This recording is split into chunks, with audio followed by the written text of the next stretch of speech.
इस वीडियो की जानकारी इंटरनेट से ली गई है। इस दवा का उपयोग करने से पहले डॉक्टर की सलाह निश्चित रूप से आवश्यक है। इस वीडियो को देखने के बाद यदि आप किसी भी दवा का उपयोग करते हैं तो हम किसी भी दुष्प्रभाव के लिए जिम्मेदार नहीं हैं।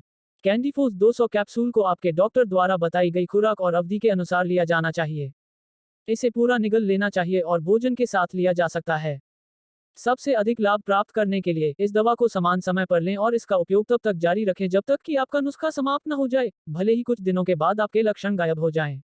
यदि आप बहुत जल्दी उपचार बंद कर देते हैं तो संक्रमण वापस आ सकता है और यदि आप खुराक लेना भूल जाते हैं तो आप उन संक्रमणों के जोखिम को बढ़ा सकते हैं जो आगे के उपचार के लिए प्रतिरोधी हैं। अपने चिकित्सक को बताएं कि क्या संक्रमण ठीक नहीं होता है या यदि यह खराब हो जाता है। इस दवा के सबसे आम दुष्प्रभावों में मतली, सामान्य सर्दी, खांसी, धुंधली दृष्टि और मासिक धर्म की समस्या शामिल हैं। आप अपने डॉक्टर से इन प्रभावों को रोकने या कम करने के तरीकों के बारे में पूछ सकते हैं।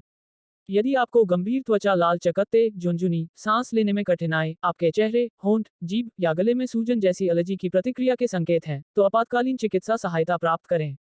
यदि आप गर्भवती हैं या गर्भवती हो सकती हैं तो इसे तब तक न लें जब तक कि आपके डॉक्टर ने आपको ऐसा करने के लिए न कहा हो। इस दवा को लेने से पहले अपने चिकित्सक से बात करें यदि आपको कभी दिल की विफलता, एक कमजोर प्रतिरक्षा प्रणाली, HIV एड्स सहित गुर्दे की समस्याएं या यकृत की समस्याएं जैसे पीली त्वचा पीलिया हुई हैं। यह दवा आपके लिए उपयुक्त नहीं हो सकती है। यदि आपके उपचार का कोर्स 1 महीने से अधिक समय के लिए है, तो आपका डॉक्टर आपके रक्त का परीक्षण करके आपके लीवर की जांच कर सकता है। कैंडीफोस कैप्सूल के लाभ। फंगल इन्फेक्शन का इलाज। कैंडीफोस 200 कैप्सूल फंगस रोधी दवाओं के समूह से संबंध रखता है। इसका उपयोग कवक के कारण शरीर के विभिन्न हिस्सों में संक्रमण के इलाज के लिए किया जाता है। यह कवक के विकास को मारने और रोकने का काम करता है।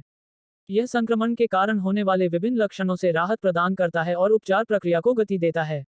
बेहतर होने पर भी आपको खुराक पूरी होने तक दवा लेते रहना चाहिए। यह संक्रमण को वापस लौटने से रोकेगा। कैंडीफोस कैप्सूल के साइड इफेक्ट।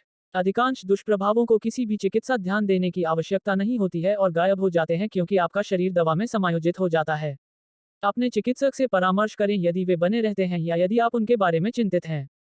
कैंडीफोस के सामान्य दुष्प्रभाव। जी मिचलाना, सामान्य जुकाम, खांसी, धुंधली दृष्टि, मासिक धर्म विकार। कैंडीफोस कैप्सूल का उपयोग कैसे करें? इस दवा को अपने डॉक्टर द्वारा बताई गई खुराक और अवधि में लें। कैंडीफोस 200 कैप्सूल को भोजन के साथ लेना बेहतर होता है। वीडियो को पूरा देखने के लिए आपका बहुत बहुत धन्यवाद।